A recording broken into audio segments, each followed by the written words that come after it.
Olá, tudo bem? Este é o terceiro vídeo da série de contos que estamos narrando, fazendo parte do projeto Conexão Cultural 3 da Secretaria Estadual de Cultura do Maranhão, um projeto fundamentado pela Lei Aldir Blanc. Se você ainda não viu os dois primeiros contos, acesse o YouTube e veja lá, procure. O primeiro conto foi A Lenda do Escorpião e o segundo conto foi Pau que Nasce Torto. No primeiro conto, nós falamos sobre a questão do hedonismo. A pessoa hoje em dia vive buscando os prazeres, a vida tem que ser um prazer eterno. Então abordamos esse lado. E o segundo conto, falamos da questão da desonestidade. No conto de hoje, vamos falar de mais uma perversão humana, que é justamente a superstição. As pessoas que são supersticiosas, que têm medo, né? Gato preto não passa embaixo de escadas, mas o quê? Quer dizer, é um tipo de perversão humana, né? Então, nós vamos falar, vamos contar essa história, e o nome do conto chama-se O 483º Dia. Vocês daqui a pouco vão saber por que o nome do conto é esse número, esse numeral é tão longo. O 400º, ou seja, 483º dia. Então vamos ao conto? Antes daquele dia, sempre foram uma pessoa sem apego algum ao sobrenatural, chegando até a demonstrar desrespeito pelas mitificações que alguns perpetuavam por questões culturais ou por opção de vida. Desdenhava dos patuais, ria por dentro ao ver fitinhas amarradas nos pulsos de outrem. Considerava descabido o sinal da cruz feito por quem passava na frente de uma igreja. Caçoava de quem evitava gatos pretos ou passar por baixo de escadas. Era um descrente total. Só não se autodeclarava ateu porque não conseguia se desvencilhar da herança familiar permeada de ensinamentos e dogmas da Igreja Católica que frequentara enquanto a mãe podia puxá-lo pelo braço e enquanto os prazeres mundanos não se sobrepusessem. No íntimo, acreditava, mas tinha vergonha de admitir. Como desenvolvedor de sistemas para informática, Franco gostava das ciências exatas. Sua rotina eram os bits e bytes e a lógica algorítmica. Por isso não era muito afeito às ciências ocultas, nem àquilo que não tinha explicação lógica, o que englobava as crendices e as superstições.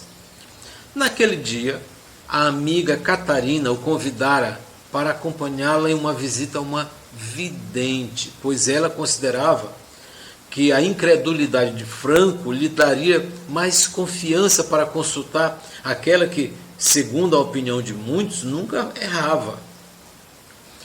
O ambiente lúgubre, onde a quiromante, ou cartomante, piromante, escatomante, quem sabe, atendia, foi, na verdade, o principal motivo de Catarina sentir a necessidade de fazer-se acompanhar de uma presença masculina.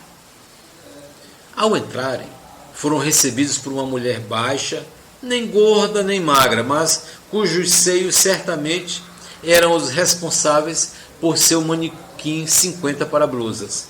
Ela atendia por trás de um balcão feito de tijolos aparentes com tampo de cimento cru. Se a intenção era transmitir ares de rusticidade ao ambiente, erraram na dose, pois a impressão que se tinha era de uma recepção preparada sem esmero algum por falta de recursos. Aquilo corroborou mais ainda a ideia preconcebida de charlatanismo que Franco tinha daquele tipo de atividade. Na maioria das vezes, são pessoas que prometem desvendar os segredos da vida e da morte, garantem indicar inclusive o caminho da prosperidade por meio do ocultismo, quando vivem à míngua, esperando ansiosos que a rede lhes capture o peixe do dia a dia. No passado, eram cardumes numerosos, mas o aumento no nível de escolaridade e o farto e fácil acesso à informação afetaram-lhe diretamente a abundância de clientela. Após cobrar os valores da consulta, a atendente pediu-lhes que se sentassem num sofá em que a própria coberta de proteção já estava rota. Em seguida, dirigiu-se ao consultório de Tia Iracema dos Mares, que era uma sala escura contígua à recepção, separada apenas por uma cortina feita de conchas do mar presas a barbantes que pendiam do alto da porta. A mulher dos seios enormes passou cerca de 10 minutos ausente da recepção. Quando apareceu, abrindo os cordões que formavam a cortina, deu um passo para fora e fez um pêndulo com o braço em direção à sala escura, a mão aberta e o polegar na perpendicular, indicando que os visitantes podiam entrar. Catarina entrou apreensiva.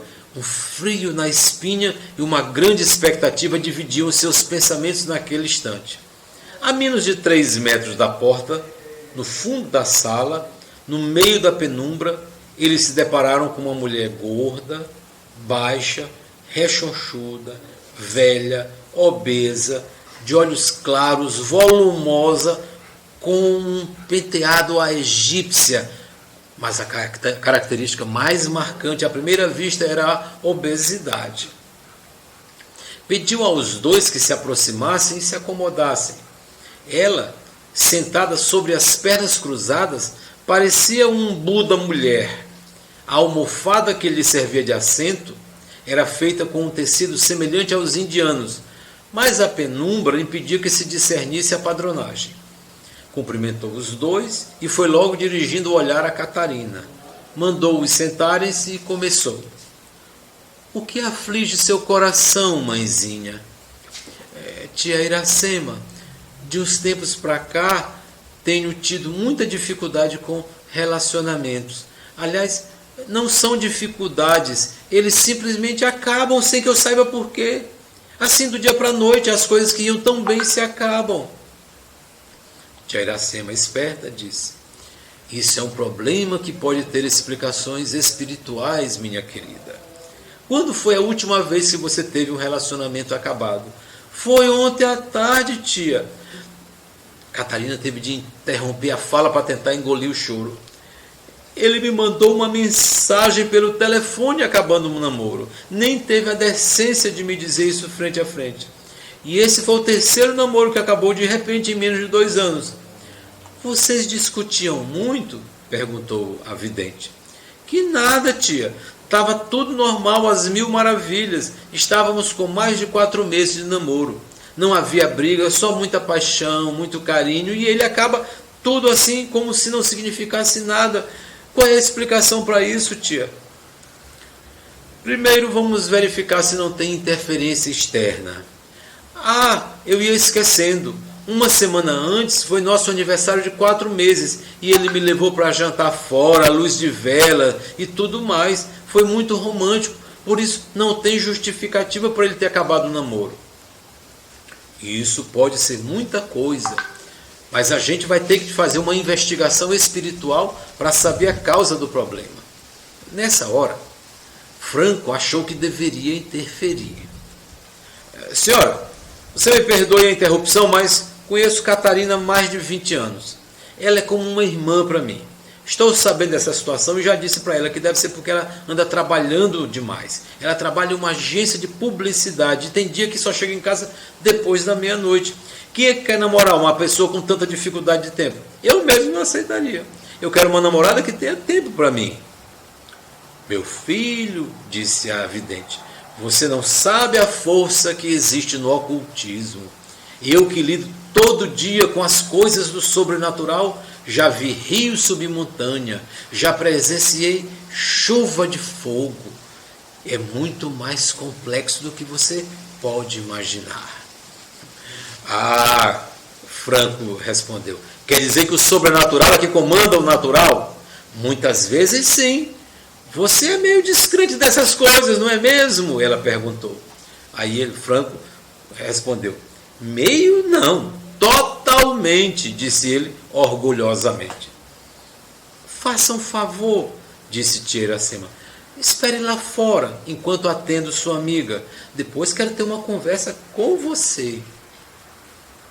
Tudo bem, já estou saindo, disse com tom brincalhão, balançando as mãos abertas, próximo aos ombros como se fossem asas. Franco saiu e esperou na recepção enquanto Catarina era atendida. Uns 20 minutos depois, sua amiga abriu a cortina de conchas e disse a ele que tia Iracema o aguardava. Ele entrou calmamente, resoluto e confiante no seu taco. Pode sentar-se, disse a mística mulher. Olha, aí ele disse, antes de qualquer coisa, quero lhe dizer que não acredito em atividades paranormais. Não sou religioso, não tenho superstição alguma. E aí tia Iracema respondeu, e você acha isso normal? Será que você não sente que todos somos regidos por uma força superior? Eu fico triste quando vejo um coração tão sem esperança quanto o seu. E quem disse que eu não tenho esperança? Se assim fosse, eu não me esforçaria tanto nos estudos e no meu trabalho. Tenho esperança de que, com meu empenho, conseguirei fazer um mundo melhor. Não estou me referindo à esperança por coisas materiais, mas por uma transcendência espiritual. Você não valoriza a luz da vida que é Deus. Sem Ele, ninguém pode almejar nada além do pior destino, que é virar pó e nunca mais ter a luz a guiar o seu caminho. Dona Iracema, a senhora me chamou aqui para me catequizar? Qual é? Eu já sei o rumo que quero para a minha vida. Rapaz, você está tão desnorteado que não tem noção das bobagens que anda falando. Quer dizer que você não acredita no que está do outro lado, não é mesmo? Pois eu vou lhe dar uma prova de que o que falo é verdade. Eu já enfrentei descrentes mais audaciosos que você. Gente que me chamava de charlatã, mas eu calei a boca de todos. Nesse momento, a vidente parou por uns segundos e disse com voz grossa, alongada e mais alta: de todos. Franco buscou demonstrar que não se abalara com aquela tentativa de intimidação. Continuou olhando fixamente para a mulher como se a estivesse desafiando. Mas, por dentro da sua incredulidade, era bombardeado por lampejos de um temor controlável, o que demonstrava não ser aquela fortaleza de incredulidade tão intransponível assim. Tia Iracema pediu novamente a Franco que se sentasse, uma vez que ele não atendera a solicitação da primeira vez, continuando em pé. Finalmente ele decidiu acomodar-se na cadeira e ficou num plano um pouco mais baixo que a vidente. Dar um assento mais baixo para os clientes é a estratégia usada por muitos profissionais do ramo para criar áreas de superioridade ao se posicionarem no patamar mais alto que eles. Com o incrédulo rapaz à sua frente, ela pediu que ele lhe mostrasse sua mão direita. Pois não, disse ele com um tom de sarcasmo na voz, movendo a mão em direção à vidente, tal qual um cumprimento medieval. Tia Iracema ficou observando a mão de Franco por uns bons 5 minutos, inclusive acompanhando com o dedo por cima das linhas. Após a análise minuciosa, pegou um tarô e pediu que ele cortasse o maço e tirasse uma carta. Ao receber a carta, entregue com desdém, ela olhou nos olhos de Franco e disse: sinto muito lhe dizer, mas a morte está mais próxima de você do que você imagina. Vi isso nas linhas do seu destino. E você me tira do tarô a carta que representa justamente a morte. É mesmo? Quer dizer que a senhora viu aqui na minha mão e no baralho que eu vou ter vida curta? Isso é mais eficiente que diagnóstico médico. Meus parabéns, disse Franco, sempre com som sarcástico. E continuou. A senhora não tem condição de me dizer quando vai ser esse dia fatídico para eu me preparando logo? A vidente notou a ironia na voz de Franco e partiu para o ataque. Você me respeite, rapaz. Se você não quiser me respeitar, tenha pelo menos respeito pelas coisas do além. A gente não costuma revelar a data, mas para a pessoa não fique desesperada. Mas no seu caso, acho que vou abrir uma exceção para você aprender que com o misticismo não se brinca. Você pode tirar sua camisa? Vou precisar dela para descobrir a data. Franco decidiu dar corda para ver até onde ia aquela encenação toda. Tirou a camisa, polo, azul clara e entregou à mulher. Ela estendeu a camisa sobre a mesinha redonda que se interpunha entre eles. Por cima dela, despejou carvão. Franco ia reclamar que a camisa ficaria suja, mas desistiu. Ela pegou a camisa pelas 4 pontas e juntou-as como se fosse um saco. Em seguida, com a mão esquerda fechando a boca do saco, usou a direita para esfregar aquele estranho pacote, com o intuito de fazer o carvão deixar suas marcas no tecido. Feito isso, desfez o saco, retirou o carvão, sacudiu a camisa e tornou a colocá-la em cima da mesa, com a parte suja para cima, e passou a examiná-la. Após meio minuto de análise, proferiu uma informação matemática. 483. Franco perguntou, o que é 483? A quantidade máxima de dias até que a morte venha lhe fazer uma visita. Quer dizer que eu vou morrer daqui a 483 dias? Você se lembra do nome do nosso conto? O 483º dia? Está aí a explicação por quê. Tia Iracema continuou. No máximo, eu disse, você pode ser atropelado amanhã mesmo, ou contrair uma doença fatal na semana que vem, ou ainda ser vítima de bala perdida daqui a 6 meses. Mas dos 483 dias, você não passa. Bem, dona Iracema, tia Iracema, ela corrigiu prontamente. Tá bem, tia Iracema, agradeço as informações, não sei como é que vou sair por aí com a camisa suja de carvão, mas tudo bem, muito obrigado, mas desculpe, não acreditei em uma palavra que a senhora me disse. É uma pena que você desconheça o poder do sobrenatural. Vá com Deus. Franco vestiu a camisa suja, levantou-se enquanto tentava limpá-la, batendo com as 2 mãos espalmadas, e se dirigiu até a porta. Quando ele estava quase saindo, tia Iracema o advertiu em voz alta.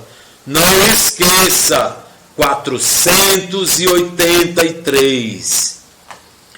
Ao sair do recinto, viu Catarina, que o aguardava na antessala, e fez um gesto com a mão, convidando-a para sair sem nada dizer. Já do lado de fora, antes de entrar no carro, Catarina perguntou, o que aconteceu com sua camisa? Aquela mulher maluca encheu minha camisa de carvão para adivinhar meu futuro. Que mico, hein, Catarina? Ela é muito respeitada, Franco. O que ela lhe disse? Só bobagens, nas quais não consigo acreditar. Não sei o que me deu para me submeter a tanta baboseira. E entraram no carro. No caminho, Franco ficou remoendo aquela informação numérica e percebeu que ficara impressionado mesmo. Deixou Catarina em seu apartamento e foi para casa. Ao aproximar-se de um cruzamento, parou para o semáforo vermelho. Quando o sinal verde apareceu, em vez de acelerar imediatamente, como sempre fazia, esperou 1 segundinho antes de engatar a primeira. Nesse momento, passou no sentido bloqueado um caminhão de concreto a toda velocidade que desrespeitara o sinal vermelho. Aquele segundo de retardo lhe salvara de um grave acidente. Tia Iracema veio-lhe à cabeça automaticamente. O número 483 reverberava nos pensamentos de Franco. E junto com ele a maldição jogada pela velha charlatã. Mas, por mais que ele a julgasse assim, passou a sentir um repentino e inexplicável temor. E inexplicável também foi a transformação por que passou Franco depois que ouvira as previsões tétricas da vidente. Aquele baluarte de incredulidade apresentava fissuras em seus muros após terem sido bombardeados com palavras do sobrenatural. Franco já não era um descrente inveterado. Pelo contrário, passou a agir com cautela em relação às superstições das quais antes desdenhava. Nunca mais chutaria despachos encontrados nos cruzamentos. Evitava passar sob escadas. Atravessava a rua ao ver gatos pretos, cobria os espelhos em dias de chuva. Além desse respeito repentino pelos aspectos relativos a divindades e crendices, passou a ser uma pessoa mais comedida nas ações. Já não exagerava nas noitadas, nunca mais bebia antes de dirigir, esquivava-se de frequentar locais ermos, considerados perigosos, tornara-se quase um ermitão. Até os relacionamentos ele estava evitando, ainda mais porque não seria de bom tom requerer a carteira de saúde antes de um beijo ou de maiores intimidades. Com medo de acidentes, decidiu que, durante os 483 dias, não viajaria por ar, terra ou mar. Temeroso de morrer em um incêndio, cedeu o cobiçado quarto do segundo andar, onde ele dormia, ao irmão mais novo e mudou-se para o pequeno cômodo do térreo e implantou uma porta de emergência que abria para o quintal da casa. Chuveiro elétrico? Nem pensar. Franco fez as contas e descobriu que o 483º dia cairia no dia 13 de novembro do ano seguinte, uma sexta-feira, um mau presságio para o agora supersticioso homem da informática. Foi assim que ele passou a encarar o mundo depois daquela surpreendente revelação. Por um momento, ele desejou ser personagem na história de Saramago, em que a morte tirava férias. A família e os amigos estranharam sua mudança de comportamento, mas ele tinha vergonha de revelar seu segredo, fosse para quem fosse. Cada dia 13 era um suplício para Franco. Nesses dias, especialmente, ele quase nunca saía de casa. Tinha medo do inesperado, que, segundo o ocultismo, agia mais nesse cabalístico dia. Como uma contagem regressiva de foguetes espaciais de 10 a 0, ele diariamente contava os dias que faltavam para aquele 13 de novembro. Estava ficando paranoico com a ideia de que poderia morrer a qualquer instante. Os meses foram passando. 1, 2, 3, 4... Em 13 de outubro do ano seguinte, após ter sobrevivido por 452 dias, resolveu reforçar a guarda no mês restante. Só ia comer em casa. Só sairia do seu bunker em casos emergenciais. Mandou inspecionar a fiação elétrica da casa toda. Retirou prateleiras, lustre e ventilador do teto do quarto. Parou de dormir com travesseiros. Enfim, as medidas que ele tomava de segurança eram factíveis, enquanto ele não idealizava outras. E foi mais um mês de apreensão para Franco, que solitariamente sofria a agonia desencadeada por aquela bruxa maldita, que era como ele se referia a tia Iracema em suas divagações mentais. Ele acordou no dia 13 de novembro bastante disposto, com temperatura de 36 graus e meio e 78 batimentos cardíacos, sem gripe nem indisposição entérica. Desligou o celular e pediu à família que avisasse que ele não estaria em casa o dia todo. Olhou para fora da janela. O céu estava azul, sem nuvens, não haveria temporais ou relâmpagos, um perigo a menos. Na hora do almoço, a mãe havia preparado torta de caranguejo. Pode ser alguma conspiração do oculto, ele pensou. Achou melhor fritar 2 ovos. Bebeu bastante água o dia todo e ficou deitado ou sentado na poltrona do quarto ouvindo música. Quando a rádio tocou Ouro de Tolo, a música de Raul Seixas, com os versos: eu é que não me sento no trono de um apartamento com a boca escancarada, cheia de dentes, esperando a morte chegar. Ele desligou o aparelho e abriu um livro. A carapuça lhe servira. Por volta das 19 horas, ele sentiu umas palpitações cardíacas estranhas, como se o coração tivesse disparado. Vários parentes seus morreram por problemas cardíacos e o pânico rapidamente tomou conta de Franco. Ele mediu a pulsação e o batimento. O coração batia num ritmo acima da medição anterior, 87 batimentos, mas ainda dentro da normalidade. A noite avançava e nenhum sinal da desgraça anunciada, exceto o ritmo cardíaco diferente das 19 horas. Como acordara muito cedo naquele dia, por volta das 10h30 da noite, já estava sonolento, mas decidiu que permaneceria acordado até a meia-noite, só por descargo de consciência. Muitos infartos acontecem durante o sono.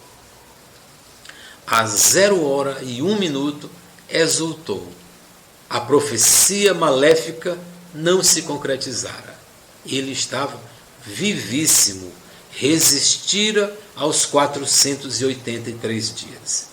A alegria lhe tirara o sono, e enquanto lutava para dormir, os pensamentos convergiam para a safada da vidente. Aquela gorda vai me pagar, me fazer sofrer por 483 dias. Isso não vai ficar barato. E vai ser logo pela manhã. Vou cedinho à espelunca dela para arrancar sua máscara de adivinha.